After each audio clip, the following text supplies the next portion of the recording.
Chers amis, bonjour à tous. Nous sommes aujourd'hui la veille du mois de Rosh Chodesh. Tout d'abord, que ce soit un Chodesh Tov, un mois plein de joie, de bonheur, de santé, de prospérité, de réussite matérielle, spirituelle pour tous. Et c'est aussi une paracha importante, une paracha très intéressante, la paracha qui nous parle bien sûr du Metzora, du lépreux, mais c'est la paracha qui nous parle de la Misa de la Brit Mila. Donc il ne manque pas les sujets, comme on a vu ce matin, la Bar Mitzvah au travail. Mais aujourd'hui, on va s'arrêter sur la spécialité du Kohen, les responsabilités et les mérites du Kohen. Vous savez très bien que par rapport à la lèpre, comme on a vu longuement dans le cours de lundi soir, qu'on peut revoir sur l'application et le site torah.fr, on a expliqué sur les différents caractères, les différents critères de la mauvaise langue et de la bonne langue, puisque la lèpre, le Metzora, comme Rashi nous a dit dans le Chita d'hier, puisqu'il était Motzi Shemra, il parlait du mal des autres, et automatiquement, il voulait créer la division entre les gens, pour ça Dieu l'a mis, mais en dehors de tout le monde. Mais au final, on a expliqué longuement que la lèpre, ça commençait d'abord par la maison, après les habits, après la personne, ce qui devait être exclu. On a expliqué ça longuement lundi soir, on peut revoir sur le Torah.fr. On a vu aussi dans le cours de Sfirat HaOmer qui nous a expliqué c'est quoi Sfirat HaOmer, c'est quoi le compte du Homer, le raffinement de la personne. On a vu aussi le cours de Tania cette semaine, tout ça on peut revoir sur le Torah.fr. Mais aujourd'hui, on va voir qui était le médecin, qui était celui qui pouvait désigner qu'est-ce qui se passait ou quel était le sort du Kohen. C'est très bien que dans le texte, Parashat Tazria, chapitre 13, verset 2, s'il se forme sur la peau d'un homme une tumeur, une dartre ou une tache, pouvant dégénérer sur cette peau une infection lépreuse, il sera présenté à Aaron le Kohen ou à un des Kohanim. Ses fils, le Kohen examinera cette infection de la peau. Encore une fois, ce n'est pas une maladie qui existe aujourd'hui. On sait très bien qu'aujourd'hui, il n'y a pas cette lèpre spirituelle qui existait à l'époque, parce que même si aujourd'hui ça existe, la maladie de la lèpre, c'est pas du tout sur les murs de la maison, ni sur les habits comme c'était à l'époque. Donc il y avait un Rambam Maïmonide, qui est les lois de tout Matzarat, l'impureté de la lèpre, et il te dit comme ça, bien que tous les hommes soient valides pour examiner les plaies, l'impureté et la pureté dépendant du Kohen, comment cela s'applique-t-il? Lorsqu'un Kohen ne sait pas examiner les plaies, un sage examine alors la plaie. Et il dit au Kohen, qu'est-ce qu'il dit au Kohen? Dit impur, et le Kohen déclare impur. Dit pur, et le Kohen déclare pur. Enferme-le, et il l'enferme. Mais si le Kohen est un mineur ou un aliéné, le sage examinera pour lui, et le Kohen confirmera la pureté, l'exemple ou l'enferme. Dans quel cas cela s'applique-t-il? Que si le Kohen s'en remet au dire du sage. Par contre, s'il agit de son initiative, il lui est défendu d'examiner une des plaies avant que son maître ne lui ait enseigné et qu'il ait une parfaite connaissance de toutes les plaies des hommes, des vêtements et des maisons. Un lépreux qui guérit de sa plaie restera impur même pendant plusieurs années, jusqu'à ce qu'un Kohen lui déclare « Tu es pur, tort ». Voilà le din, voilà la halacha. Qui veut dire, déclarer comment on peut définir, voir si c'est une plaie ou pas, pour fixer si c'est impur ou pas, ça dépend du chacham.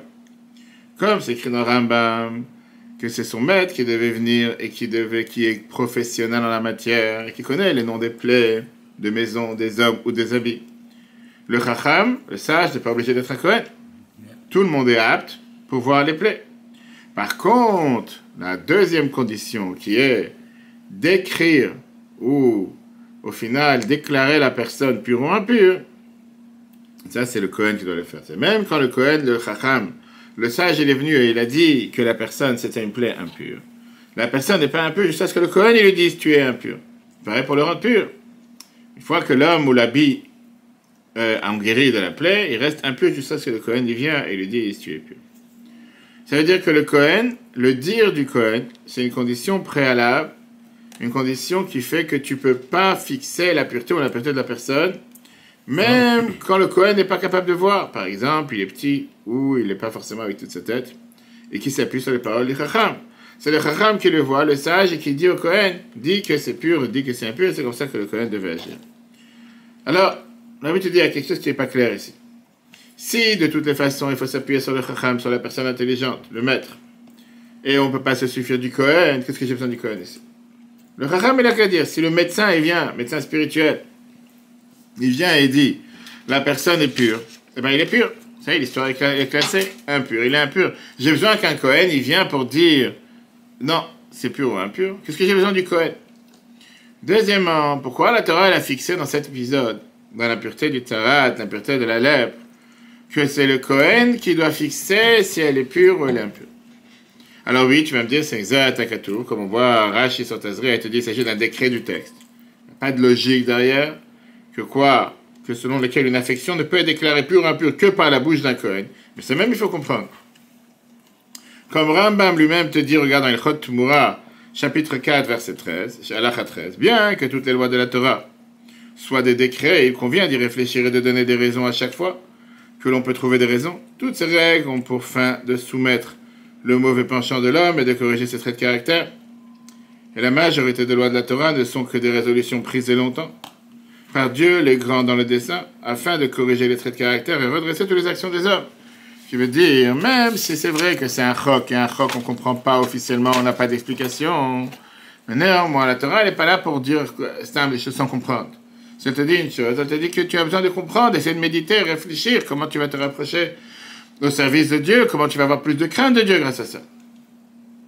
Et donc, on veut de comprendre, c'est comment se fait-il qu'ici, la Torah te met deux conditions, que seulement le chacham peut d'abord être celui qui est apte à regarder ou voir s'il y a un problème ou pas, mais de l'autre côté, seulement le Kohen, c'est celui qui peut venir et déclarer la personne pure ou impure.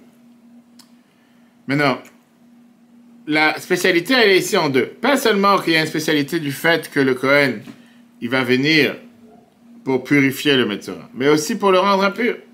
Qui veut dire, on a dit, comment le Metzora, le lépreux, peut se purifier, peut devenir pur seulement une fois qu'il est impur d'abord. Le fait que rendre pur le lépreux dépend du Kohen, c'est une conséquence que le Kohen est venu et l'a rendu impur. Ça veut dire que puisque le rendre impur, c'est seulement grâce au Kohen, le rendre pur, automatiquement, peut devenir aussi grâce au Kohen. Alors, il dit, la question elle est doublement dure. Si comprends pourquoi tu l'as rendu pur, c'est parce que le Kohen est celui qui peut le rendre pur. L'habilité, déclarée, etc. Parce que la Torah te dit que le Kohen devait avoir un statut de pureté particulier, il ne sera pas impur pour les morts, etc., etc. Et c'est pour ça que les Kohanim, ils vont influencer ou ils vont donner la pureté au peuple juif. Mais comment se fait-il que là, le Kohen est celui qui peut rendre la personne impure? En réalité, le Kohen, il n'a pas de contact avec l'impureté. Le Kohen, il est là pour rendre pur, pas pour rendre impur. C'est ce qui n'est pas clair. Et une des explications est la suivante. Qu'est-ce qui se passait avec cette impureté? Comment était cette loi spirituelle? Ce n'est pas des maladies matérielles. Quelle était l'impureté du Metzora du lépreux? On voit ici quelque chose de particulier qu'on voit nulle part ailleurs. La Torah te dit sur le Metzora dans la paracha de cette semaine, chapitre 13, verset 46, Badad Yeshev Mechutz Lamachane Moshevo. Il devait être isolé. Il devait être en isolation, en quarantaine. Il devait être, comment on appelle ça, pendant Corona, on disait qu'il était en isolation, en quarantaine. En quarantaine, la même chose. Il devait être totalement isolé en dehors du camp du peuple juif.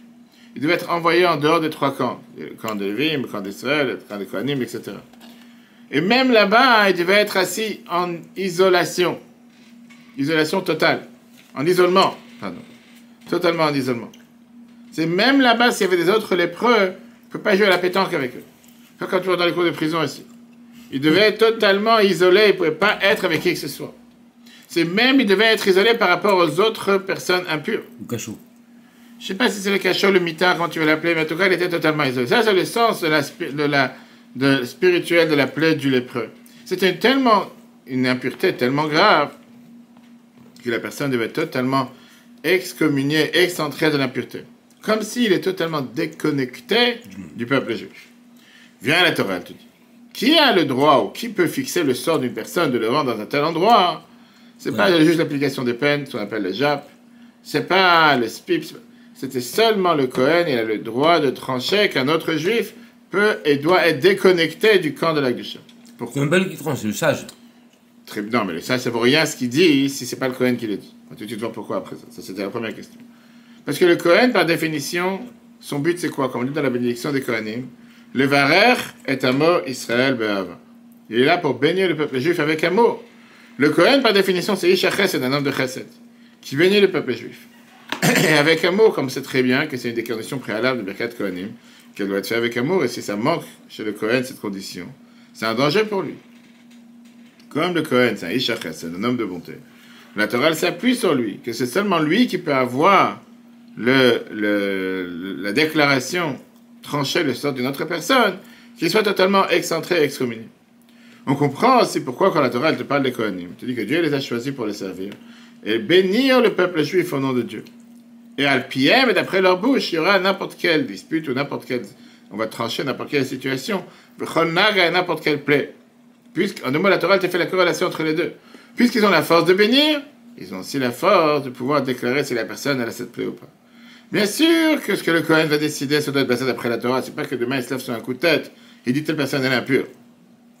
C'est pour ça que la Torah te dit que la plaie doit être vue d'abord d'après qui?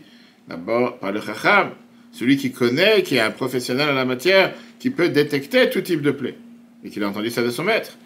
Mais pour pouvoir, au final, déclarer, adjuger, pur, impur, seulement le Kohen peut le faire. Parce que lui, il ressent la gravité beaucoup plus de sortir une telle déclaration, un tel procès sur un autre juge. Et donc, il ne va pas lésigner à faire tous les efforts nécessaires, de faire toutes les recherches nécessaires, d'aller voir le Chacham d'après le Psadim de la Torah, et de tout faire pour que de pouvoir sauver le peuple juif. Comme on sait ce que la Torah nous dit, il n'est pas quelqu'un d'intelligent que quelqu'un qui a passé des épreuves. Quand tu as passé une épreuve, tu sais exactement à quoi t'attendre, tu sais comment tu peux surmonter cette épreuve.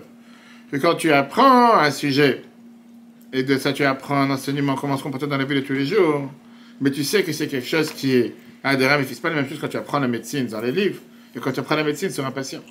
Là tu vois des choses totalement différentes. Donc après toute cette recherche, après toute cette investigation, après toute cette demande que le Kohen a pu faire, et au final, qu'est-ce qui s'est passé? Qu'est-ce qui s'est passé au final?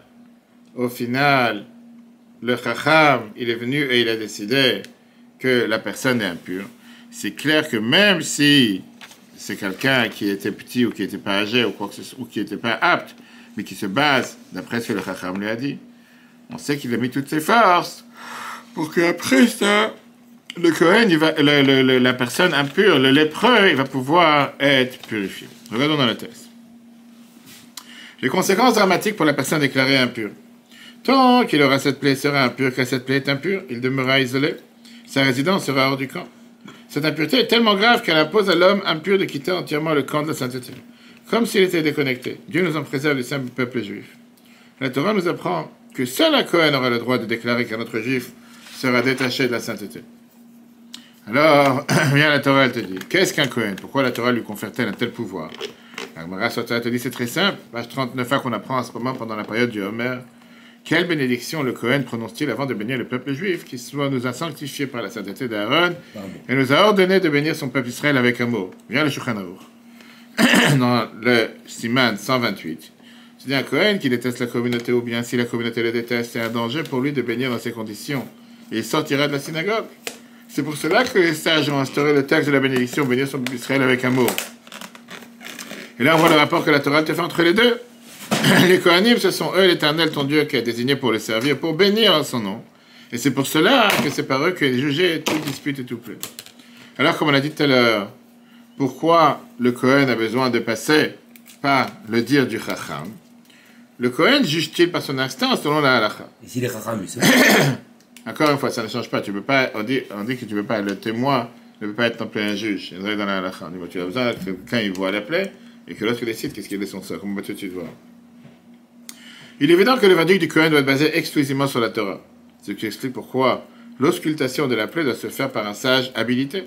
Cependant, pour valider concrètement le verdict, nous avons besoin spécifiquement d'un Kohen, un homme de bonté. Seul un tel homme ressent la gravité extrême de valider un tel verdict et il ne s'épargnera certainement aucun effort pour enquêter lourdement auprès du sage. Il investira également toute son énergie pour purifier ensuite cette personne de son statut. Et si le Kohen est mineur ou aliéné, comme on l'a dit tout à l'heure, comment peut-il enquêter? Alors la réponse est le verdict concret doit être prononcé par une bouche matérielle, physique, et cette matière doit être celle d'un homme naturellement bon, même si l'instruction même provient du sage. Ça c'est le texte, ça c'est la halakha. La question elle est, quel enseignement la Torah te fait passer comme ça? Parce qu'au final, on n'est pas tous des Kohanim. C'est seulement une minorité du peuple juif qui est Kohen. Plus que ça, aujourd'hui, on n'a plus toutes ces règles. Aujourd'hui, on n'a plus de cette règle de pureté, impureté, il n'y a pas tout ça. Alors, quel enseignement la Torah te fait passer? Un enseignement, c'est un enseignement majeur. Quand tu vois chez un autre juif quelque chose de négatif, à tel point que l'autre il a une situation tellement basse qu'il s'est excommunié du peuple juif, qu'il s'est écarté du peuple juif, comme on a vu dans la Gada de Pesach, le Ben Racha, qui est venu et qui a dit « Qu'est-ce que vous êtes en train de faire ?» En deux mots, on a le devoir, et tu penses qu'il n'a plus rien à faire avec le peuple juif. Viens la Torah te dit que même un grand chacham, même quelqu'un qui connaît toute la Torah, et même si quelqu'un il a décrété, il a décidé que cette personne n'a rien à faire dans la communauté, et donc, il faut d'abord réfléchir et voir bien quelle est sa situation, dans la bonté, dans l'avat Israël, l'amour du prochain. Et si chez lui, il n'a pas un amour du prochain total, à ce moment-là, il n'a aucune justification de pouvoir d'écrire un tel sort sur un autre juif. Parce que ça se peut que ce qu'il a décidé, ce ne vient pas de de sa méditation, ou de son jugement interne, ou de ses vérifications. Même pour un sage? On parle du sage, bien sûr. Mais ça vient parfois par un mauvais trait de caractère qu'il peut avoir. La Torah, elle te dit que le fait que la personne elle a la plaie, ça ne veut pas dire que pour ça, il est impur. Donc dès qu'on voit un sadi, entre guillemets, parler mal d'un juif, c'est que lui-même, il a un gros problème, en fait. On a tous des problèmes. Les personnes pas faites sur terre. Mais la Torah, elle te dit que la plaie elle-même ne crée pas l'impureté. C'est seulement quand le Kohen, il vient, que le Kohen, c'est un homme de bonté, qui vient et qui dit tu es impur. C'est lui qui peut fixer l'impureté du Metzora. Pourquoi? Qu'est-ce qu'on apprend de ça? Que quelqu'un qui n'est pas Kohen, qui est Kohen représente l'homme de bonté, qui fixe sur un autre juif, tu dois être excommunié, il dit un mensonge. Et c'est pour ça que lui-même, il a un Metzora. Metzora veut dire Motzi Shemra, il parle, il fait sortir un mauvais nom sur un autre juif. Comme le Chachamim te dit sur le verset Zotier, Torah ta Metzora, Rashi nous a amené, Zotier, Torah Toshel, Motzi Shemra, ça c'est les lois de celui qui fait sortir un mauvais nom sur une personne. Pas seulement que tu parles la Shanara sur un autre juif, mais comme on a dit, la Shanara c'est même quand c'est quelque chose de vrai, pas forcément quand c'est quelque chose de faux. Et que pour ça, la personne doit être punie. Néanmoins, c'est comme considérer un mensonge sur l'autre. Quelle est la réparation? La Torah te dit que tu dois être exclu. Qu'est-ce que tu dois être exclu? Tout le temps que tu t'habitues pas à regarder sur un autre juif avec un bon œil. Même si c'est un juif qui fait pas la Torah, qui fait pas les mitzvot, qui est pas mal dans la communauté, qui fait pas Shabbat, regarde-le avec un bon œil. Comme tout ce qu'on a en Seine-et-Marne, savoir tous les jours se dire que si jamais un juif ne fait pas, c'est parce qu'il n'a pas eu la chance d'apprendre. Il n'a pas eu la chance d'être éduqué, il n'a pas eu la chance de savoir. Et que tôt ou tard, quand tu lui montres les valeurs et la beauté de la tradition et de la Torah, il va apprendre, il va le faire, il va savoir. Et donc, tout le temps que tu n'es pas habitué à voir sur un autre juif avec un bon œil, tu dois te séparer des autres juifs et ne pas leur faire du mal avec une mauvaise langue ou en faisant sortir un mauvais nom. Quand tu vas guérir de cette plaie, à ce moment-là, tu pourras re-associer avec les autres. Et par un vrai avat Israël, surtout dans cette période du Homer, à ce moment-là, on va annuler la cause pour laquelle la Galoute est venue, l'exil, qui était la haine gratuite. Et comme ça, va venir Mashiach, regardons dans le texte. Qui peut se permettre de porter un jugement sur autrui? Lorsqu'on a un comportement négatif, que Dieu nous en préserve au point qu'on estime que cette personne s'est rabaissée au point d'être exclue de la communauté. La Torah nous indique même le plus grand des sages, qui estimerait qu'un homme doit effectivement être exclu du camp. Il devra d'abord, avant de prononcer un tel verdict, s'analyser profondément pour déterminer sa propre situation en ce qui concerne la bonté et l'amour du prochain. Si cet amour est imparfait, il n'a aucun droit de faire un tel verdict sur un autre juif. En effet, il est impossible que ce verdict ne provient pas uniquement d'un calcul de Torah religieux, mais qu'il découle plutôt de traits de caractère qui ne sont pas très raffinés, etc. Le danger pour une personne en habilité de porter un jugement négatif. La Torah établit que ce n'est pas la plaie qui génère l'impureté, mais plutôt le verdict de la déclaration verbale du Kohen, homme de bonté. Celui qui n'est pas Kohen, qui établit qu'un autre juif doit être exclu du camp, pour faire des paroles mensongères, et c'est donc lui-même qui devient Metzora calomniateur. Quelle est sa réparation? Il demeurera isolé hors du camp, tant qu'il ne s'habitue pas à un regard d'un juif d'un bon œil. Il doit se tenir à distance des autres juifs et ne pas les blesser. Ainsi, grâce à un vrai amour, un amour gratuit s'annulera la haine gratuite. À cause de cet exil comparé à la lèpre, alors Mashiach viendra de suite. Quel enseignement? Ne jamais porter de jugement néfaste en excommuniant sur un juif tant qu'on n'est pas sûr de l'aimer à la perfection. Il faut s'habituer à aimer gratuitement et par ce mérite, Mashiach arrivera prochainement. Le cours en replay sur etorah.fr. Chodesh Tov, que ce soit un mois de bonheur, un mois de joie, un mois de santé, de prospérité, de réussite pour tous. Comme on l'a dit sur la Bamitzvah, de Shabbat, un grand Mazel Tov à tous. Et que des bonnes nouvelles pour tous les peuples juifs partout où ils se trouvent. Chodesh Tov, le cours en replay sur etorah et à la semaine prochaine.